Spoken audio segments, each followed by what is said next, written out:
அதனால் அந்த வைரமுத்து குறித்து அதிகமாக நான் எப்பொழுதுமே பேசுவது கிடையாது. இப்பொழுது நீங்கள் இந்த ராமாயணம் விவகாரம் பற்றி பேசுவதனால் முதலில் நான் சொல்வது, இந்த வைரமுத்துவை மேடை ஏற்றியது யார்?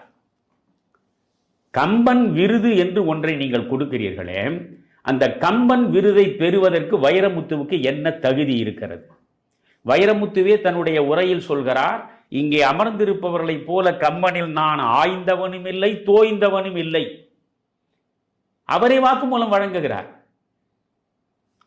ஜெகத் ரட்சகனுக்கு வைரமுத்துவை அழைத்து ஒரு விருது கொடுக்க வேண்டும். அங்கே கம்பன் விருது பெற்றவர்களில் இலங்கை ஜெயராஜ் பெற்றிருக்கிறார், அதற்கான தகுதி உள்ளவர். சுகிசிவம் பெற்றிருக்கிறார், அதற்கான தகுதி உள்ளவர்.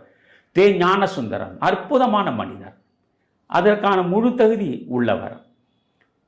நம்முடைய அம்மையார் சாரதா நம்பி ஆரூரன் அவர்கள் அந்த விருதை பெற்றிருக்கிறார்கள்.